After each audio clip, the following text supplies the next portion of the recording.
नमस्कार, खबरों की खबर में आपका स्वागत है। पिछले 24 घंटे में अमेरिका घुटनों पे आ गया है। जिस तरीके से अमेरिका के विदेश मंत्रालय से अभी अभी एक बयान जारी हुआ है और भारत को एक स्ट्रेटेजिक पार्टनर बताया गया है, ऐसा लग रहा है कि प्रधानमंत्री मोदी की डिप्लोमेसी ट्रंप की ये जो टैरिफ की धमकी है उसके ऊपर भारी पड़ रही है। कई सारे कारण बताए जा रहे हैं। अमेरिका में एक्सपर्ट्स ये कह रहे हैं कि ट्रंप ने 25 साल के मेहनत को 25 घंटे में तबाह बर्बाद कर दिया। तो वहीं कांग्रेस के अंदर जिस तरीके से सवाल पूछे जा रहे हैं, ट्रंप के अधिकारियों के मुंह से हकलाहट निकल रही है, जवाब नहीं दे पा रहे हैं।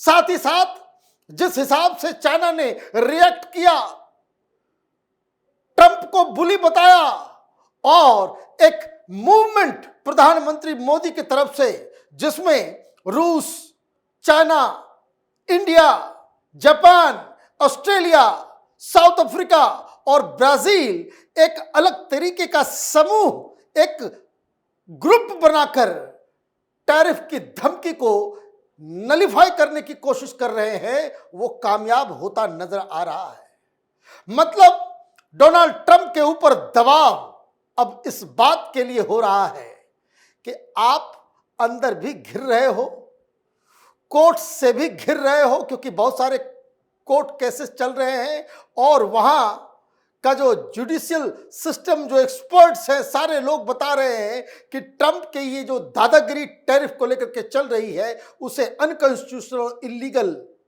करार किया जा सकता है। उसके बाद डोनाल्ड ट्रंप क्या करेंगे?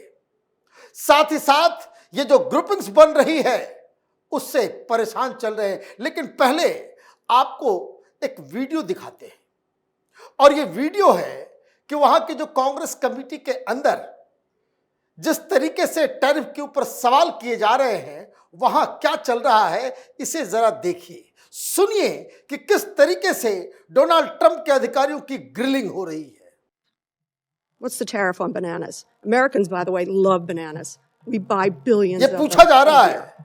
I love bananas. What's कि the ये tariff जो on bananas? बनाना के दाम जो है वो कौन पे करेगा? Tariff on bananas would be representative of the अलग अलग countries that produce. जगहों पे what's that tariff? 8% जो है वो ऑलरेडी Generally बढ़ा दिया 10%. गया है। Correct, 10%.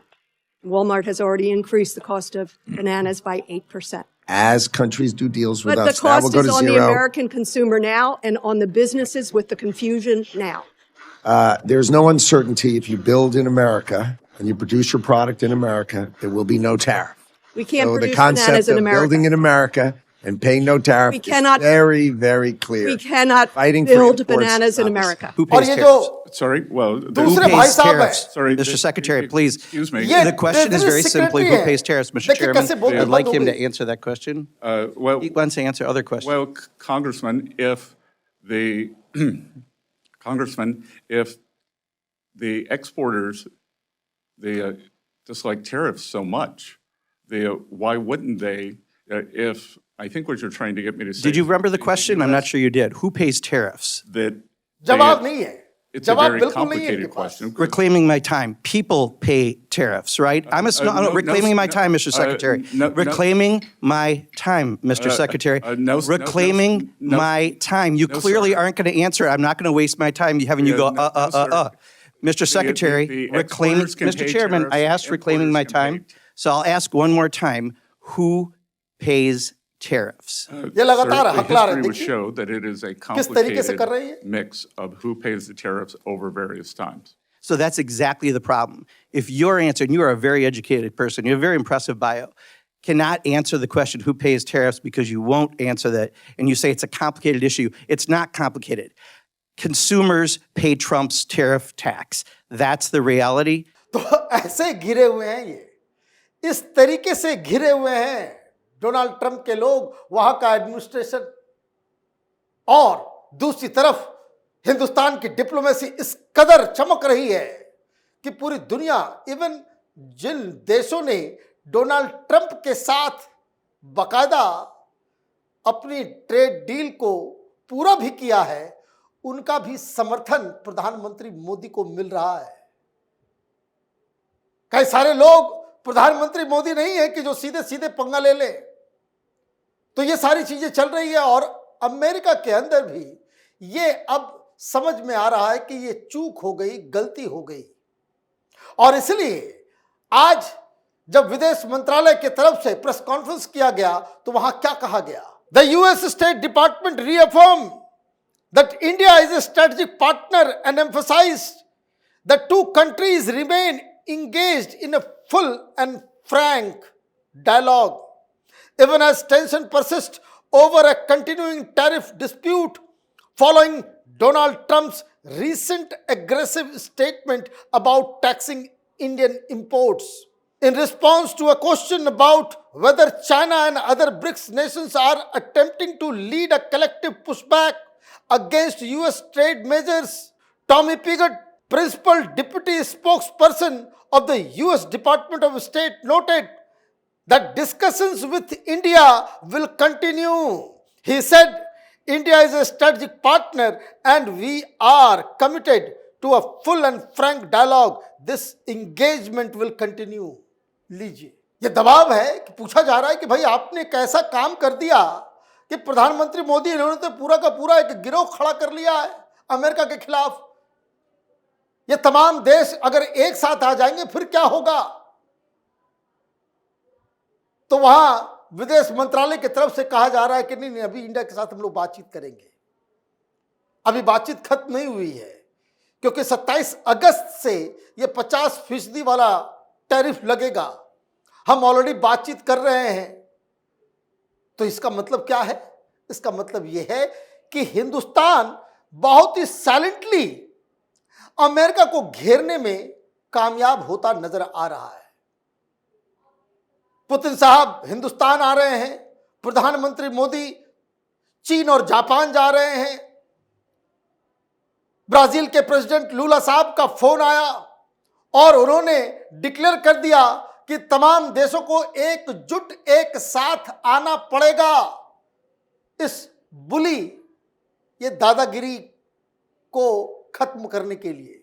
लेकिन मजा तो तब आया जब चीन के एम्बेसडर ने ट्वीट किया। जरा स्क्रीन पे देखिए कि क्या ट्वीट किया गया है, क्या लिखा गया है। Give the bully an inch, he will take a mile.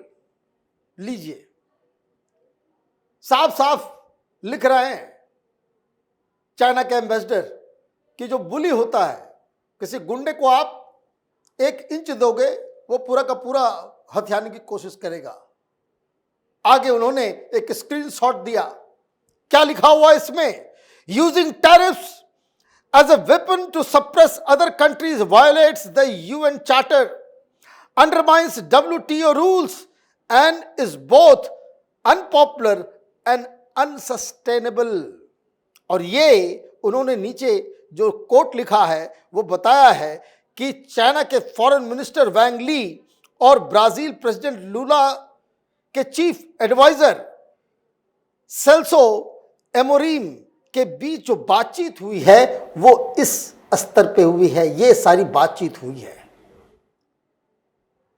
तो डोनाल्ड ट्रंप तो चारों तरफ से घिर रहे हैं। आपने ये टैरिफ वॉर शुरू किया चाइना को सबक सिखाने के लिए, अब खुद ही सबक सीखना पड़ रहा है क्योंकि अभी तो काउंटर मेजर शुरू नहीं हुआ है। हिंदुस्तान ने नहीं कहा है कि हम रेसिप्रोकल 50% टैक्स हम आपके ऊपर भी लगा देंगे। हिंदुस्तान कर सकता है। तो बहुत सारी चीजें जो 84 बिलियन डॉलर का जो ट्रेड होता है, जो वहां से सामान आता है, वो भी महंगे किए जाएंगे फिर। और वो सीधे सीधे हिट किसे करेगा? तो ये डोनाल्ड ट्रंप को अब धीरे धीरे समझ में आ रहा है और इसलिए एक यू टर्न साफ साफ नजर आ रहा है। और वहां तमाम तरह के एक्सपर्ट्स भी जो है वो कह रहे हैं कि भाई ये तो गलती हो गई, इंडिया को हमने मिसजज कर लिया।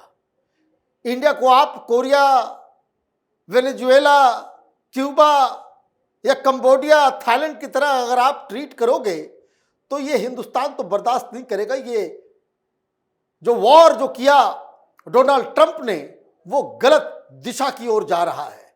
क्या कह रहे हैं लोग? अब वहां पे एक रिकंसिलिएटरी कि चीजों को सुधारने की बातें शुरू हो गई है।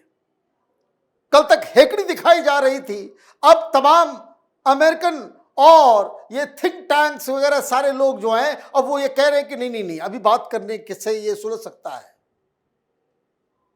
किस तरह की रिपोर्ट्स आ रही हैं, कौन कौन एक्सपर्ट क्या बता रहे हैं। Director of South Asia institute at Wilson centre Michael Kugelman said, I think this is the worst crisis that the relationship has faced over the 2 decades of strategic partnership. There is potential for this relationship to be salvaged, not just because of the natural shared interest and strategic convergence, but this is a relationship that is multifaceted and has many different areas of cooperation that plays out on parallel tracks and have the insulation to withstand shocks to the broader relationship. अब ये बता रहे हैं, सारे लोग ज्ञानी हो गए अचानक से। एक बात डोनाल्ड ट्रंप को समझाना चाहिए था ना कि नहीं नहीं अभी कुछ नहीं बिगड़ा है, हिंदुस्तान सिर्फ स्ट्रैटेजिक पार्टनर ही नहीं है अपना, मल्टीफेसेट रिश्ता है हमारा, और इतना मजबूत रिश्ता है कि बातचीत से इसे सुलझाया जा सकता है। और इस तरह का शौक, ये जो बीच में जो 50% की घोषणा कर दी गई है, इनसे ये रिश्ते जो है वो खत्म नहीं होने वाले हैं। तो इस तरह की बातें अब अमेरिका से सुनाई पड़ रही है। कहने का मतलब कि ये 50% को तो रोल बैक करना पड़ेगा, आपके पास कोई ऑप्शन नहीं है। डोनाल्ड ट्रंप ये जो पूरी दुनिया में एक बॉस बनकर के वो सारी दुनिया के ऊपर अपनी मनमानी थोप रहे थे, हिंदुस्तान ने एक साइलेंट बॉम्ब से उनकी ईगो को बकायदा रास्ते पे वो लेकर के आ गए। ये हिंदुस्तान की ताकत बिना बोले हुए, बिना ट्रंप का नाम लिए हुए, बिना कोई रिएक्शन दिए हुए, भाई आपने 50% टैक्स लगा दिया, ठीक है लगा दो भाई, हमने कह दिया कि ये उचित नहीं है, बस इतना ही कहा, बाकी हमें जो करना होगा हम करेंगे। और पूरी दुनिया को गैल्वेनाइज करके प्रधानमंत्री मोदी इकट्ठा कर रहे हैं, और इससे पैनिक बटन दब गया है व्हाइट हाउस में कि भाई इसे रोको, नहीं तो अनर्थ हो जाएगा। आप देखते रहे कैपिटल टीवी, हमारे वीडियोस को लाइक कीजिए, शेयर कीजिए और हमारे चैनल को सब्सक्राइब कीजिए। धन्यवाद।